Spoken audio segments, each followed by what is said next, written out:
இங்கே உங்களுடைய படைக்கணல்கள் எல்லாம் பார்ப்பதற்கு பிரமிப்பாக இருக்கின்றன.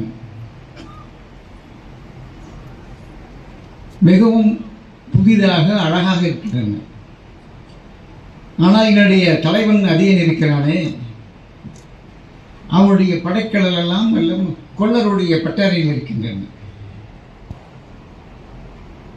பகைவர் குத்தி கோடு நுதி சிதைந்து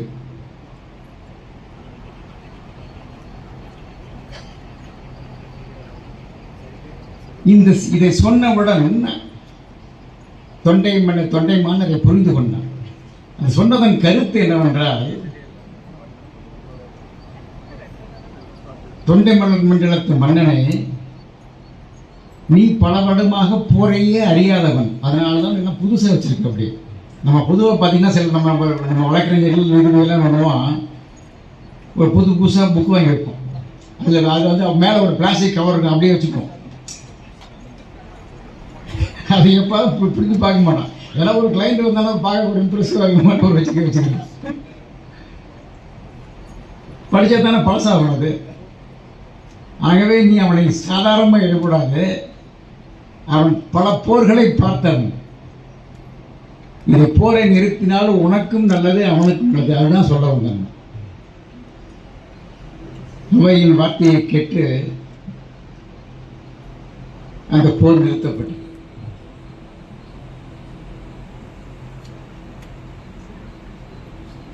நான் எதுக்கு சொல்ல வரேன்னா, இன்றைக்கு இருக்கின்ற சூழ்நிலை நம்ம முதல்ல வழக்கறிஞர் புரியும். இதுதான் ஃபர்ஸ்ட் இந்த மீட்டிங்ல சொல்ல நினைக்கிறேன். நான் கிட்டத்தட்ட 4,81,00,000 வழக்குகள் இருக்கின்றன இந்தியா முழுக்க. இந்த 4,89,81,00,000 வழக்குகளிலே 4,18,00,000 வழக்குகள் மாவட்ட நீதிமன்றங்களில் இருக்கின்றன. இப்ப நீங்க புரிஞ்சுக்கணும், எதுக்கு இந்த கட்டடங்களுடைய அவசியம் என்பதை நாம் புரிஞ்சுக்கணும். குமரப்பன் சொன்னார், ஃபவுண்டேஷன் சொன்னார்.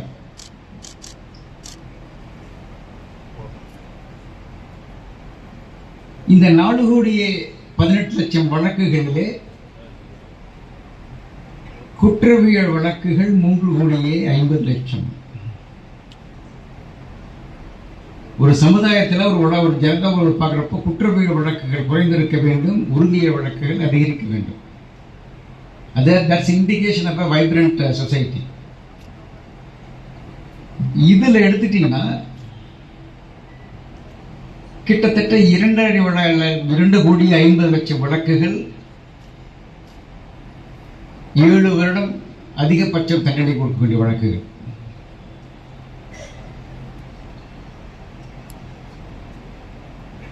இதில் விசாரணை நீதிமன்றத்தில் இருக்கின்ற வழக்குகள் 2,25,00,000 வழக்குகள். இப்ப நீங்க புரிஞ்சுக்கிட்டீங்களா? இப்ப எங்க பிரச்சனை இருக்குது? விசாரணை நீதிமன்றத்தில் இருக்கின்ற தேக்கம்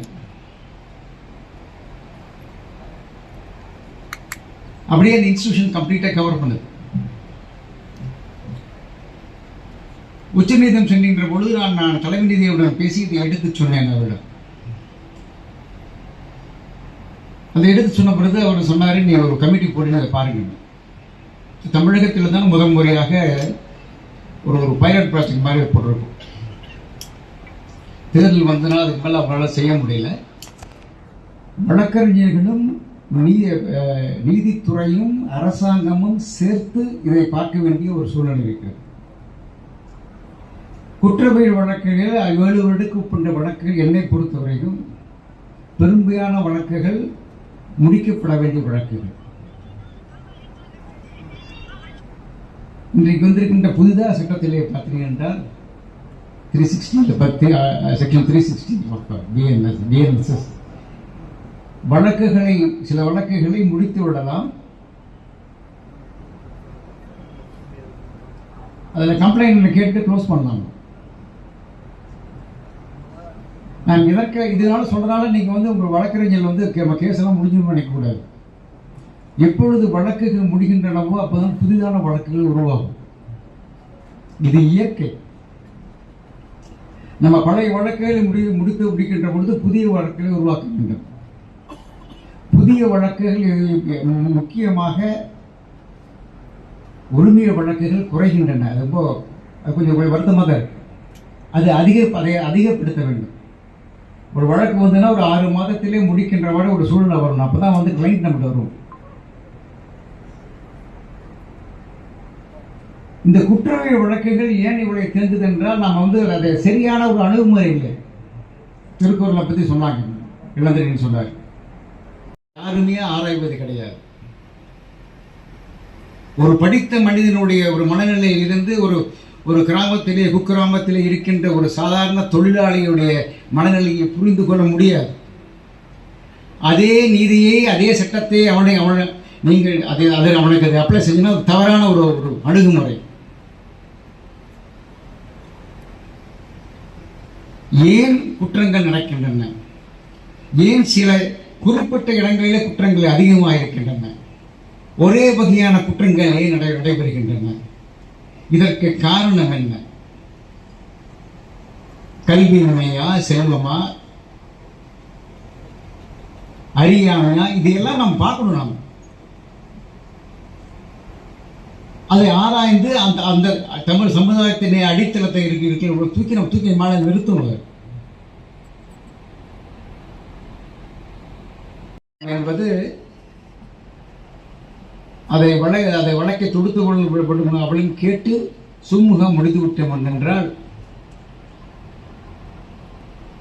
அந்த குற்றம் சாட்டப்பட்டவர் மட்டுமல்ல ஒரு குடும்பத்துக்கும் நாம் செய்ய வேண்டிய ஒரு மிகப்பெரிய ஒரு உதவி.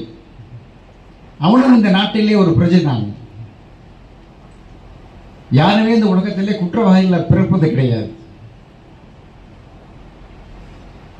அந்த வகையில் இந்த நீதிமன்ற கட்டமைப்பு ஒரு வித்தியாசமான ஒரு சீர்திருத்தத்தை நோக்கி இருக்கின்ற ஒரு அரங்கமாக திகழ வேண்டும் என்று கூறி மீண்டும் உங்களுக்கு எல்லாம் என்னுடைய வாழ்த்துக்களை தெரிவித்து விடைபெறுகிறேன். நன்றி, வணக்கம்.